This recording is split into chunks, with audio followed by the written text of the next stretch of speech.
Chinese drone Yilong 10, flight number 00CA6181, took off from Guangdong and approached the northern airspace of Dongsha Island. It conducted multiple flights within 100 kilometers, performing electronic reconnaissance and signal collection.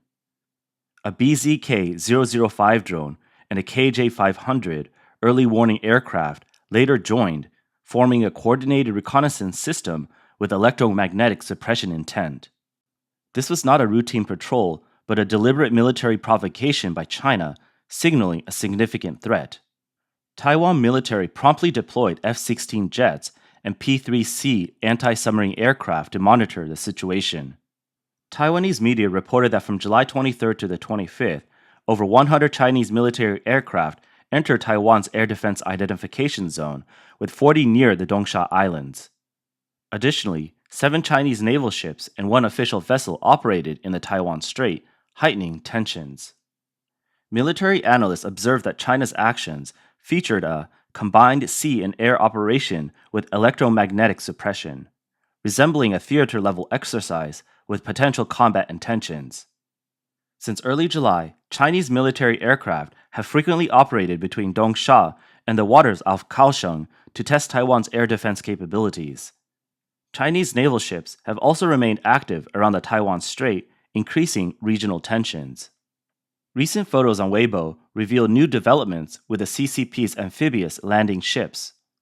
3 vessels, each fitted with extra-long landing bridges and marked Donggong 401, Donggong 402, and Donggong 403, have joined the People's Liberation Army.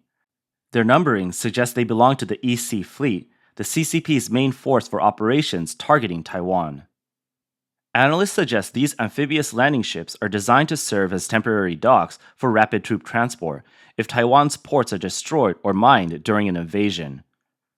However, this scenario seems unrealistic. Unless Taiwan's military loses its air and coastal defenses, these ships would likely be vulnerable to precise strikes. Evidence indicates the CCP is working to alter the Taiwan Strait status quo with ongoing military ambitions towards Taiwan. In recent interviews, Australian-based legal scholar Yuan Hongbing discussed Xi Jinping's strategy of preparing for a Taiwan Strait conflict at all costs to secure lifelong rule.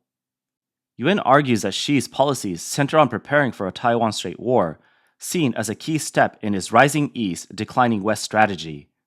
He believes this conflict could address China's domestic political, economic, and cultural issues, reduce U.S. global influence, and establish CCP dominance worldwide. Yuan emphasizes this ambition drives Xi, not speculations by Western scholars about invading Siberia. Professor Yuan stresses that Xi aims to rule for life, like Mao Zedong, rather than serving a few terms. As a dictator, stepping down is not an option, as it would mean losing everything. To achieve this, Yuan says Xi is pushing China towards militarism, increasing defense spending, and expanding military and nuclear capabilities despite economic difficulties.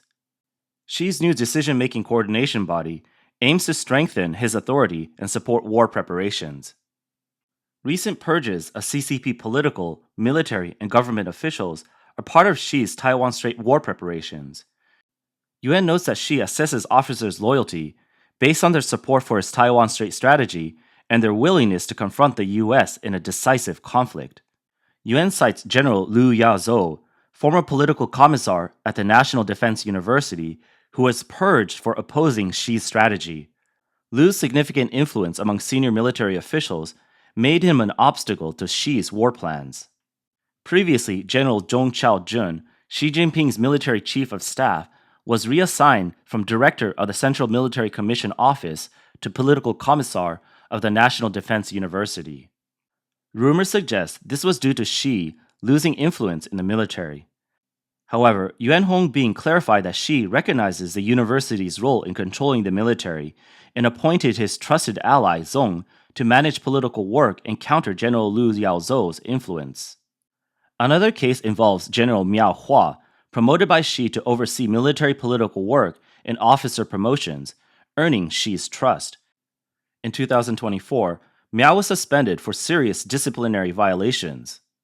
Rumors claim Xi's rival, General Zhang Youxia, orchestrated his removal, but Yuan revealed that Miao, like Liu Yazhou, opposed Xi's strategy, doubting victory in a Taiwan Strait war. Miao and his associates reportedly planned escape routes to Japan, Hawaii, and India in case of defeat. His case implicated over 3,000 officials disloyal to Xi, linked to factions including Jiang Zemin's son, Jiang Mianheng. General He Weidong, vice chairman of the Central Military Commission, was also part of Miao's group. Reports indicate Miao's actions were labeled as part of a counter-revolutionary group. General He Weidong was arrested on March 11 after the CCP's 2 sessions concluded. Rumors of his death circulated earlier, but on July 25th, US-based commentator Kai Shen-kun reported on his media program that sources in China confirmed he was alive and under 24-hour surveillance. Kai noted the information's authenticity could not be verified, but a clear explanation is expected at the CCP's 4th plenary session. Xi Jinping has strengthened control over senior military officials through surveillance and oversight via the Central Military Commission's office. On July 21st, the Liberation Army Daily published new Central Military Commission guidelines on purging influences, signaling another potential major crackdown. Some foreign media question whether these purges are more symbolic than substantive. Yuan Hongbin notes that in 13 years, Xi has purged approximately 7 million senior CCP officials, including over 100 generals. He argues this scale shows the purges are genuine efforts to consolidate control, not symbolic. However, these actions have not achieved Xi's desired outcomes, highlighting a major political crisis. Some CCP officials now compare Xi to Stalin due to his authoritarian measures. Yuan Hongbin said, Xi's relentless purges have intensified without stopping, showing that his efforts to consolidate power through these crackdowns face growing challenges. His goal of ensuring absolute loyalty from CCP officials has not been achieved and may never be. CCP officials are not showing loyalty to Xi. Instead, widespread anger and alienation are growing. This resentment exceeds any previous period, marking the primary political crisis Xi faces. In addition, Yuan Hongbin revealed that recent rumors of Xi Jinping's potential resignation or being forced out are part of a psychological warfare campaign orchestrated by Xi's administration to conceal its preparations for a Taiwan Strait conflict. These rumors, spread through specific individuals and overseas media, have misled think tanks in the US, Europe, and Japan, creating a distorted view of the situation.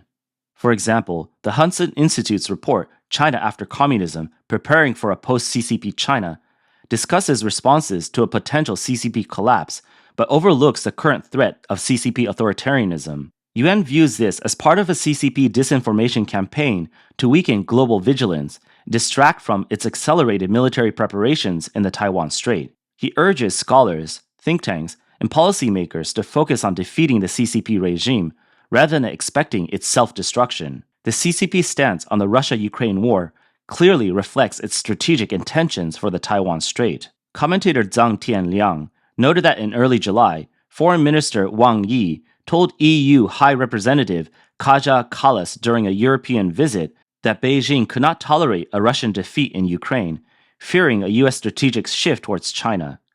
Earlier on January 16, Gen Shuang, China's deputy UN representative, stated at a UN Security Council meeting on Ukraine that if China were supplying Russia with military aid, the battlefield situation would differ.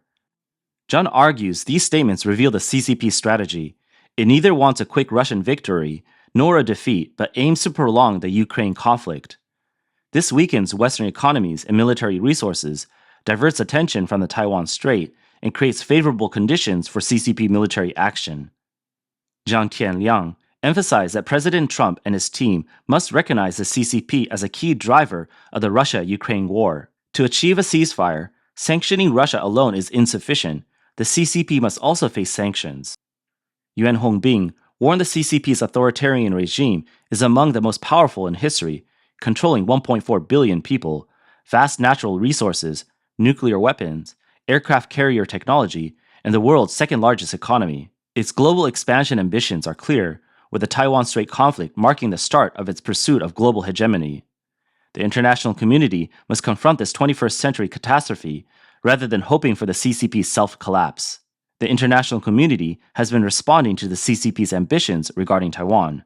On July 21st, The U.S. House of Representatives unanimously passed the bipartisan Taiwan Conflict Deterrence Act, requiring the U.S. government to expose CCP officials' assets in the U.S. if China initiates military action against Taiwan.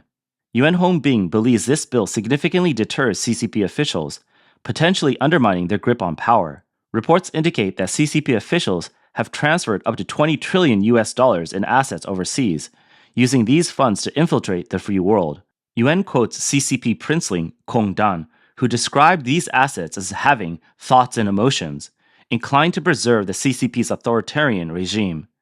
If a Taiwan Strait war erupts and the West freezes these 20 trillion US dollars in assets, it could spark panic among CCP officials. Yuan stresses that cutting off financial resources is like killing one's parents, intensifying internal CCP discontent, and potentially triggering a political crisis. He views the bill as a display of U.S. strategic foresight, using economic measures to fracture the CCP internally and curb its military ambitions. Western nations have recently adopted a firmer stance on the Taiwan Strait issue. On July 27th, the UK's HMS Prince of Wales aircraft carrier docked in Darwin, Australia, to participate in joint military exercises with allies, including the US. UK Defence Secretary John Healey, meeting with Australian Deputy Prime Minister Richard Marles, stated that the UK is prepared to engage in combat in the Pacific if a Taiwan Strait conflict erupts. His remarks, among the strongest from a UK official on a potential regional conflict, sparked widespread discussion in Western media.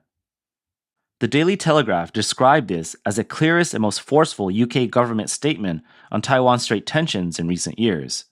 Previously, the UK avoided stating whether it would intervene in a conflict. Healey also highlighted the growing CCP threat in the Indo-Pacific, noting its military occupation of disputed islands and frequent intimidation of neighboring countries. The UK has historically avoided commenting on intervention in potential conflict, aligning with the US and others and maintaining a strategic ambiguity stance, refraining from stating whether they would support Taiwan in a war. Australian Deputy Prime Minister and Defence Minister Richard Marles, in his meeting with Healey, emphasized that joint exercises with allies like the UK aim to deter threats and promote peace and stability in the Taiwan Strait. The HMS Prince of Wales Carrier Group, the first British carrier to deploy from Singapore since 1997, carries advanced F-35 fighter jets to northern Australia and proceed to Japan, possibly nearing Taiwan's waters. The Royal Navy maintains 2 permanent patrol ships in the region. Healey stressed, "We have a direct interest in international rules, freedom of the seas, freedom of navigation, and the stability and security of the Indo-Pacific." Last month, the Royal Navy HMS Spey transited the Taiwan Strait, earning praise from Taiwan but strong criticism from Beijing. While the UK does not disclose future ship movements, many speculate that the HMS Prince of Wales may transit the contested Taiwan Strait en route to South Korea and Japan. On July 24th, the Jerusalem Post reported that 72 Israeli lawmakers from both ruling and opposition parties, over half the parliament, signed a statement condemning Taiwan's exclusion from international organizations as irrational and irresponsible. They supported Taiwan's inclusion in the World Health Organization, International Civil Aviation Organization, and United Nations Framework Convention on Climate Change. This marks Israel's strongest public support for Taiwan in recent years, recognizing Taiwan as a democratic ally. These direct and indirect statements supporting Taiwan reflect global democracies' growing vigilance towards CCP military expansion and their commitment to preserving freedom and stability in the Indo-Pacific. Xi Jinping's strategy positions a Taiwan Strait conflict as a critical step towards lifelong rule and global hegemony. The international community must recognize the CCP's authoritarian regime threatens not only Taiwan but the global free order.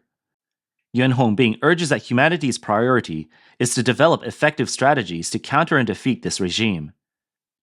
The US's Taiwan Conflict Deterrence Act is a positive step, but insufficient alone. Global unity, leveraging economic, diplomatic, military, and information strategies is essential to address this 21st century catastrophe. In this historic struggle, Xi Jinping's strategy may mark the height of his power, but could also signal the start of the CCP regime's collapse. The international community's wisdom and resolve will shape the future.